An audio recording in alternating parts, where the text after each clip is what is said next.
Welcome students. हमारे 6 chapter animal classification का आज हम पार्ट 3 स्टार्ट करेंगे। पार्ट 3 स्टार्ट करने से पहले पिछले वीडियो का हम रिवाइज कर लेते हैं क्या हमने पिछले वीडियो में देखा था। तो पिछले वीडियो में हमने जाना था कि कुछ नए क्राइटेरियाज आए हैं जिससे हम एनिमल्स को क्लासीफाई कर सकते हैं। तो वो क्राइटेरियाज हमने देखा था। तो उसमें से हमने ग्रेड्स ऑफ ऑर्गेनाइजेशन पढ़ा था, जो कि पहला क्राइटेरिया था। ग्रेड ऑफ ऑर्गेनाइजेशन में हमने क्या क्या पढ़ा था स्टूडेंट्स, कि उनके सेल्स के हिसाब से हम उनके सेल सिस्टम्स के हिसाब से हमने ये grade of organisation level decide किया था। तो पहला था प्रोटोप्लाज्मिक ग्रेड ऑफ ऑर्गेनाइजेशन। तो प्रोटोप्लाज्मिक ग्रेड ऑफ ऑर्गेनाइजेशन में क्या था स्टूडेंट, एक ही सेल रहेगा, सिंगल सेल रहेगा जो कि पूरा फंक्शन करेगा उनके अंदर।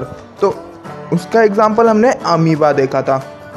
सेकंड हमने क्या देखा था, सेलुलर ग्रेड ऑफ ऑर्गेनाइजेशन, जिसमें कुछ सेम सेल्स रहेंगे जो कि उस फंक्शन करेंगे, जो कि अलग अलग टाइप के उनमें फंक्शन करेंगे। तीसरा हमने देखा था cellular tissue grade of organisation. तो उसमें हमने क्या देखा था, कुछ सिमिलर सेल्स मिलके टिश्यू फॉर्म करेंगे और वो टिश्यू उस बॉडी का फंक्शन करेंगे। तो ये था cellular tissue form grade of organisation. उसके बाद हमने देखा था टिश्यू ऑर्गन, जिसमें हमने देखा था कि बहुत से टिश्यू मिलके सेम काम करते हैं और वो ऑर्गन फॉर्म कर लेते हैं, एक ऑर्गन फॉर्म कर लेते हैं। तो उससे हम बोलते हैं tissue organ grade of organisation, और वो ऑर्गन उनमें फंक्शन करता है। उसके बाद हमने देखा था organ system grade of organisation, जिसमें बहुत से ऑर्गन मिलकर सेम काम करते हैं और ऑर्गन सिस्टम बना लेते हैं, जैसे कि डाइजेस्टिव सिस्टम होता है ह्यूमंस में। तो ये सब हमने देखा था ग्रेड ऑफ ऑर्गेनाइजेशन में, जो कि पहला क्वालिटी था, पहला क्राइटेरिया था एनिमल को क्लासीफाई करने का। दूसरा है स्टूडेंट्स बॉडी सिमेट्री। क्या है स्टूडेंट्स, बॉडी सिमेट्री दूसरी क्वालिटी है, दूसरा क्राइटेरिया है जिससे हम एनिमल्स को क्लासीफाई कर सकते हैं। In imaginary sense if body of any animal is cut through imaginary axis of body, it may or may not produce two equal halves. Depending upon this property there are different types of animal bodies. तो अगर हम एक imaginary line ले लेते हैं और किसी के भी बॉडी को कट करते हैं, किसी एनिमल के भी बॉडी करते, हो सकता है वो 2 इक्वल पार्ट्स में डिवाइड हो और हो सकता है कि वो 2 इक्वल पार्ट्स में ना डिवाइड हो, मतलब इक्वल पार्ट्स हमें ना मिले कट करने के बाद। तो इस प्रॉपर्टी को लेके इक्वल पार्ट्स मिले या इक्वल पार्ट्स नहीं मिले, इस प्रॉपर्टी को लेके भी हमने एनिमल्स को क्लासीफाई किया। इस प्रॉपर्टी को भी लेके हमने क्या किया, एनिमल को भी क्लासीफाई किया। एनिमल की बॉडी अगर हम कट करते हैं कि इमेजिनरी एक्सिस लगे, तो हो सकता है हमें हाफ मिले और हो सकता है हमें हाफ पार्ट नहीं मिलेगा, दोनों इक्वल पार्ट्स नहीं मिलेंगे। तो इस प्रॉपर्टी के बेसिस पे हमने एनिमल्स को क्लासीफाई किया। तो ये दूसरा क्राइटेरिया है एनिमल्स को क्लासीफाई करने का। पहला था ग्रेड ऑफ ऑर्गेनाइजेशन, दूसरा है बॉडी सिमेट्री। तो देख लेते हैं। तो बॉडी सिमेट्री भी 3 टाइप की होती है, asymmetrical body, radial symmetry and bilateral symmetry. तो 3 टाइप की बॉडी सिमेट्री होती है, asymmetrical body, radial symmetry and bilateral symmetry. तो एक एक करके ये तीनों को हम देखेंगे क्या क्या है, असिमेट्रिकल, रेडियल एंड बायलैटरल। तो पहला देखेंगे असिमेट्रिकल बॉडी क्या है। तो देख लेते हैं असिमेट्रिकल बॉडी क्या होता है।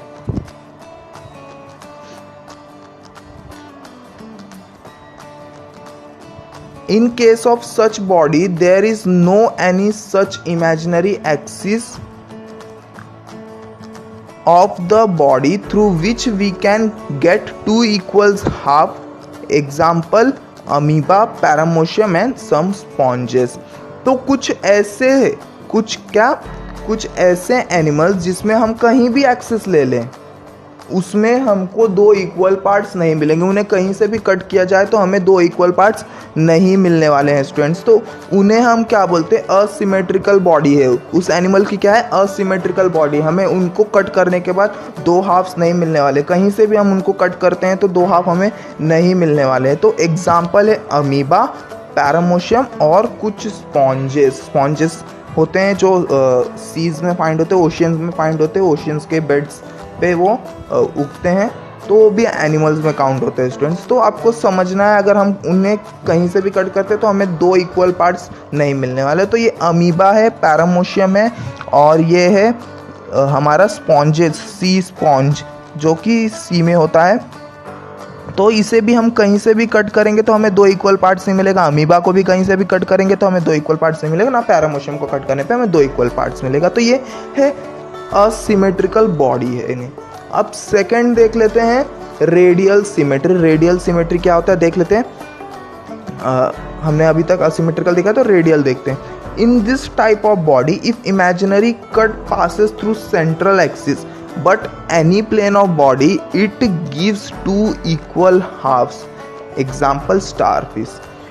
तो इसमें क्या होता है, अगर हम एक सेंटर पकड़ लेते हैं बॉडी का, क्या कहते हैं सेंट्रल लाइन पकड़ लेते हैं बॉडी का जो कि उस बॉडी के सेंटर से पास होती है, अगर हम वहाँ से कट करते हैं, मतलब जो भी लाइन सेंटर से पास होगी उस लाइन पे अगर हम कट करते हैं तो हमें हरदम 2 इक्वल पार्ट्स मिलेंगे ही मिलेंगे। क्या हमें हरदम 2 इक्वल पार्ट्स मिलेंगे। अगर उस सेंटर से पास हुई लाइन को हम अगर कट करते हैं तो हमें हरदम 2 इक्वल पार्ट्स मिलने वाले हैं। उसका एग्जांपल स्टार फिश है स्टूडेंट्स। स्टार फिश के सेंटर से कोई भी लाइन पास होती है, अगर हम स्टार फिश को वहाँ से कट करते हैं, वो लाइन से कट करते हैं, तो हमें 2 इक्वल पार्ट्स मिल जाएंगे। तो आपको समझना है सेंटर से जो भी लाइन उस, अभी इधर स्टार फिशेस के सेंटर से जितनी भी लाइन क्रॉस हो रही है, अगर हम उन लाइंस को कट करते हैं तो हमें हरदम 2 इक्वल पार्ट्स मिलने वाले स्टूडेंट्स, समझना है आपको। तो अब देख लें थर्ड क्या है, बायलैटरल सिमेट्री। अब देखते हैं बायलैटरल सिमेट्री क्या होता है students. In this type of body there is only one such imaginary axis of body through which we can cut 2 equal halves। तो एक ऐसी एनिमल की बॉडी जिसमें सिर्फ हम एक ही एक्सिस लेंगे, मतलब सिर्फ उनमें एक ही ऐसा पार्ट होगा जहाँ से अगर हम कट करते हैं तो हमें 2 इक्वल पार्ट मिलने वाला है। एक ऐसा लाइन होगा जहाँ से हम अगर कट करते हैं तो हमें 2 इक्वल पार्ट्स मिल जाएंगे। सिर्फ एक ही रहेगा स्टूडेंट्स, एक ही एक्सिस रहेगा, एक ही वो लाइन रहेगा उस पूरे बॉडी में जहाँ से कट करने के बाद हमें 2 इक्वल पार्ट्स मिल जाते हैं। Example insects, fishes, frog, birds, humans. तो ये सब जो एग्जाम्पल्स है आपको समझना है, इनमें भी एक ही ऐसा लाइन है जहाँ से हम उन्हें कट करते हैं तो हमें 2 इक्वल पार्ट मिल जाए। इंसेक्ट में आप बटरफ्लाई देख ले, अगर उनको बीच में से कट किया जाए तो हमें 2 इक्वल पार्ट मिलने वाला है। फिश में भी अगर हम उन्हें साइड से कट करेंगे तो हमें उनमें भी 2 इक्वल पार्ट्स मिल जाएगा। सेम फ्रॉग, बर्ड में भी, और ह्यूमंस में भी है। तो ह्यूमंस में आपको दिख रहा है ये सिंगल ही लाइन ऐसी है जहाँ से अगर हम कट करते हैं तो हमें 2 इक्वल पार्ट्स मिल जाएंगे स्टूडेंट्स। यहाँ पे हमें 2 इक्वल पार्ट्स मिल जाएंगे। तो हम क्या है, बायलैटरल का एग्जांपल है। ह्यूमंस क्या है, बायलैटरल का एग्जांपल है। तो हमने देख लिया। अब हम थर्ड क्राइटेरिया देखते हैं, थर्ड क्वालिटी देखते हैं, जर्म लेयर। देखते हैं जर्म लेयर के।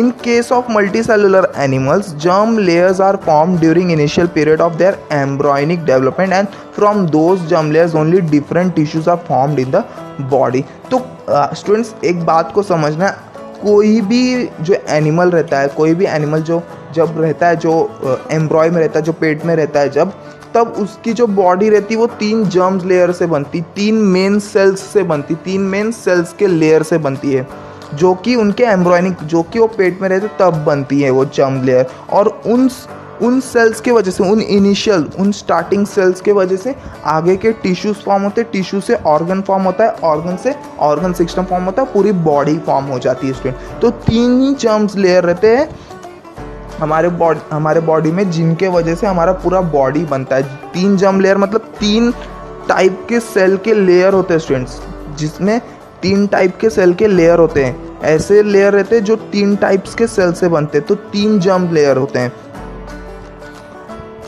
There are 3 types of germ layer. 3 type के जर्म लेयर होते हैं जिन्हें बोलते हैं एंडोडर्म, सेकंड है एक्टोडर्म, थर्ड है मेसोडर्म स्टूडेंट्स। तो 3 टाइप के जर्म लेयर जिन्हें हम बोलते हैं एंडोडर्म, एक्टोडर्म, मेसोडर्म।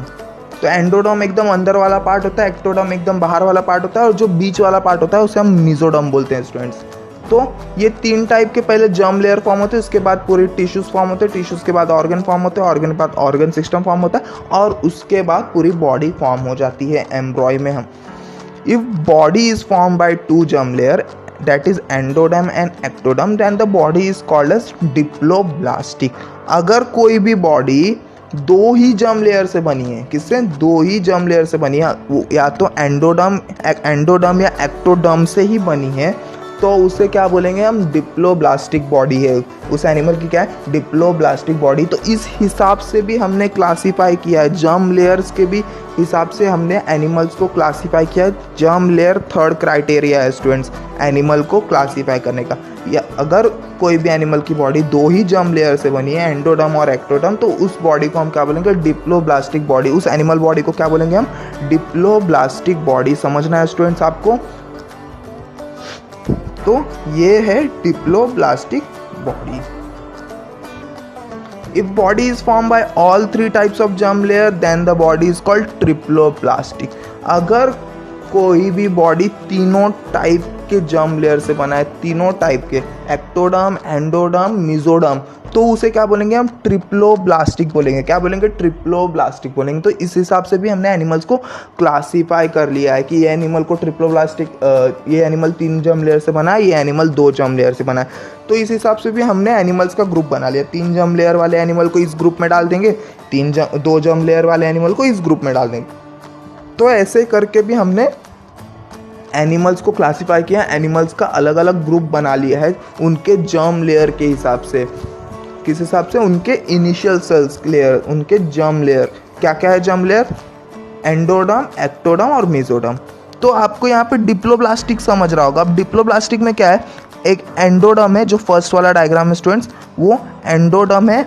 वहाँ पे अंदर वाला जो ग्रीन कलर का पार्ट है और बाहर वाला जो ब्लू कलर का पार्ट है वो एक्टोडर्म। इसमें मेसोडर्म नहीं है स्टूडेंट्स।